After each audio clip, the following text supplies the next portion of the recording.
clubs now, I had a little bit of Forest, and particularly one or two with Ireland. They're on a programme, you know, and their programme is they don't play and they don't train. It's great. So they turn up for Ireland, and you go, well, you're actually, the medical staff said you're fit to yeah, but I'm going to do something back in the gym. I'm going to have a dip in the pool. But would you not train? I don't know. Put your boots on and just get involved in the 9v9 or 10v10. So that bit at the end. But everything, the usual stuff, then people go running to the media. They all have pals in the media. Everything, as usual, is exaggerated or pack of lies.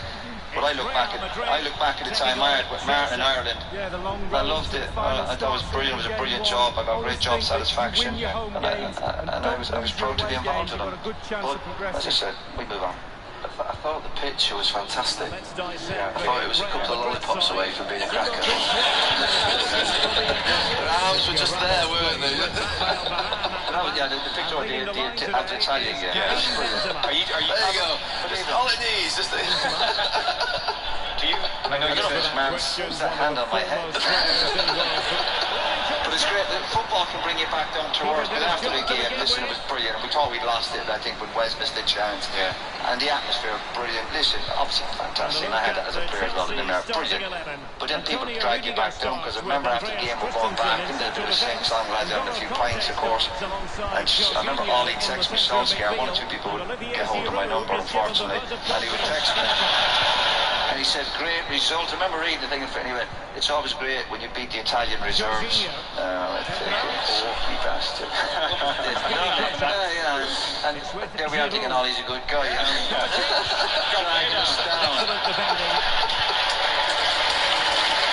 Obviously the Italians made a few changes. They'd already qualified, but that was brilliant. Do you class Martin as a friend? Yeah, brilliant man. Really a lot of time for Martin. Brilliant guy. A lot of time for Martin. Honestly, in the industry we're in, and I'm sure the same for you. There's a bit of, dog eat dog, and everyone looking after themselves and surviving in the game. I get all that. But I found Martin, even when things at toward the end, he'd fight your corner for your contracts. I don't mean for like Seamus and Gubbs and people like that. I have a lot of time for Martin. And again, I think the treatment of Martin towards the end, by a lot of the sections from the Irish media, it was obviously certainly personal, whatever you say, and it was nasty. He's a good guy, and there's not many good guys left in football, let me tell you. He very much obviously fought your corner as well in those last couple of months when there were those issues, which, look, everyone's heard the Stephen Ward WhatsApp about the Harry Arthur and John Walters issue. Oh yeah. Like, do you want to get started on that? Well, it's a lovely story. When you hear that, you go, fair enough, that's what happened. I don't think it was an issue. I don't see why you think it was an issue. When I have issues with any players, again, I don't even think Wardy was there. No, he wasn't. No, but I give an example of when you're working with certain players who are playing at a certain level. I think John Walters for the last 2 or 3 years, because I know he's on the circuit now, isn't he? He's a good talker, John. John hadn't kicked the ball for the last 2 or 3 years, but does a lot of talking. It's amazing. Imagine if he had a good career. But he's still in the squad. Harry Arthur's now, obviously, he was at Cardiff when that loan there got relegated. Wardy, I don't think Wardy can get in the Stoke team at the moment. Stoke were bottom of the league. So, I don't know, maybe at a point, I don't know.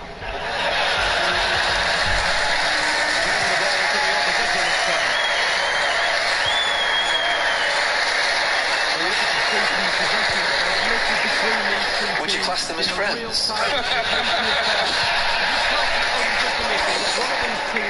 Does any part of it, though, when you look at, say, so John Walters is in that camp and he's in that situation where at club level he doesn't really have to train, his body can't take training, comes into Ireland camp, that's relayed to the medical staff. There again, he can do 1 session out of 3. That's kind of modern football, and that you may have to change your ways. No, honestly, that is nonsense. This is the danger of the game. Don't get me started on John. I tell you, I've worked with John Walters. Talks a good game. Imagine if he had a good CV. Imagine if he won a trophy. Well, he went on to have a good career as a professional. Sorry? He went on to have a good career as a professional. He done okay. And the games he was fit for with Ireland, he done well, I have to say. But towards the end, when players are turning up and creating stuff, do me a favour. So you're defending John. You know John well? No, John have you worked with him? Done some work with us, yeah. Have you? I bet he has, yeah. As you say, like you talk about that Bosnia night. John Walters was the one who scored the goals. Yeah. How many years ago was that? So is he going to live off that? Like a certain player scored against Holland. You live off that for the next 20, 30 years.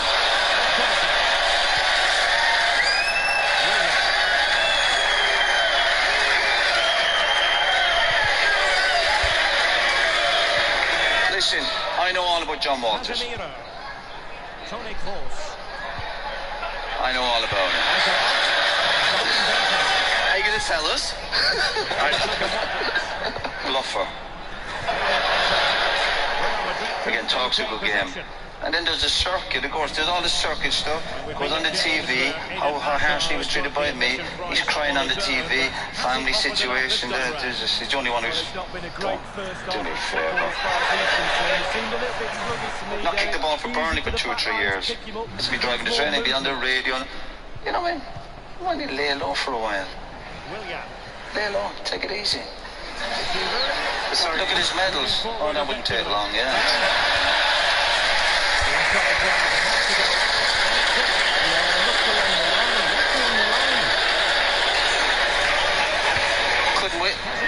Couldn't wait to get out of Ipswich when I was the manager, making all sorts of demands. Ironically, 2 or 3 years ago, when his career was in free fall and he had injuries, he went back to Ipswich on loan. Fantastic. I was laughing my head off. Laughing my head off. He missed the game. We got beaten at Wales. John played. Didn't have a good game. Wardy played. They need to go back and watch some of these games back. Remind themselves how bad they were. John misses the game. I think we go to Turkey. He speaks to Martin. He needs to rest for the game because Ipswich are playing Hull away, ID Hull. And misses the game with Ireland. And guess what? Ipswich got beaten up at Hull. I think that might have been one of the last games John had because, again, whatever programme he was on wasn't working. Because he finished with a knee problem 2 years early. Maneuvering as well. Will you be seeing John soon? I have no idea. Probably not now, I suspect. That's not my best to him. I'll be sure. Well, he promised to pay me a visit at my house a few years ago and I'm still waiting. And I gave him the address. Good old John.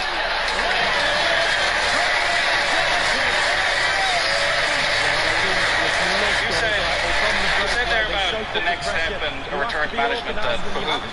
For you. From who said this? No, you were saying just there about potentially returning it. You're not waiting for. You said this. Yeah. You're not expecting a call from Real Madrid anytime soon. Well, you never know. Get a call from Valencia. Ole Gunnar Solskjaer got the call.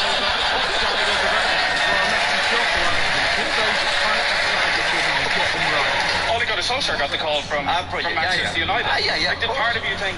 You know what? No. Maybe. Listen, that was never going to happen. No, but I think there's somebody still in the background there having a say. No, that was brilliant for Ollie. And again, in sport, you need a bit of luck, a bit of timing, and it was brilliant for Ollie. So, would it be same with Lampard? I think goes into Chelsea at the right time. Neil Lennon goes back to Celtic. You need a few breaks in this game, and maybe I get an opportunity I don't think I feel I'm going to get. So, please God, something might come up. Do you intend on going out on your own now, or would you go back in somewhere with Martin? No. I think obviously after in fairness, me and Martin discussed it many times when I was at Ireland. The role suited me at international football, and we both agreed, even before Martin went up to Forest, that it wouldn't suit me being assistant at club level. So when I went up to Forest, the plan was to get me a contract, but it was sorted out that I'd probably just go up there till the summer just to try it. But I knew if I go back in the club, it's got to be the manager.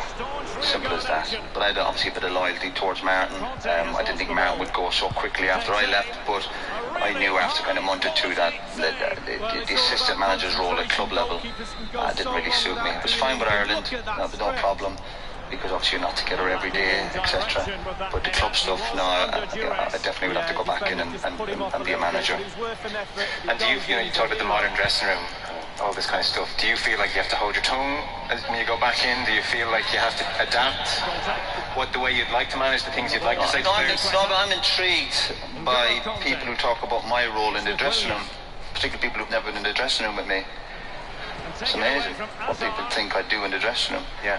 I usually kill 3 people a week. Yeah. That'll be the perception. I'm fairly placid in the dressing room. Trust me. Huh? This image is hard to shake it off, I know. But you ask any of the players who worked with me for a long time, even the lads at Sunderland who were there for a year or two, honestly, quite relaxed. Even my time at Ipswich, people kind of almost write me off because of that. But listen, there was pluses at Ipswich. I think that it's slightly different over Ireland, but enjoyed that. But this might surprise you though. Have I made mistakes? Yeah, of course I have. Sure. Gary was on about there, whatever industry you're learning, you're trying to obviously become better at it. But I don't think I need to move it so far away from what my traits are, because my traits have took me so far. But do I have to improve in certain aspects of my management skills? Absolutely. And I've made mistakes, but hopefully I'll learn from them. Strange enough, I'll probably make lots of more mistakes. But again, don't think for 1 second when I'm working with players in the dressing room or on the training pitch. Obviously Gary made... I'm actually quite, believe it or not, relaxed when I'm working with players. Do I put demands on them? Of course I do, but I feel like it's kind of got to the stage where people say to me, you know, I was very demanding. As if I should almost apologise for it, you know, particularly when I'm in the coaching role. When people say, oh, the modern players don't like that. But I'm not doing it all the time. If you're doing that every day, if Alex Ferguson didn't do that every day, people talk about the hairdryer. You just try and get the timing right, when to have a go at players.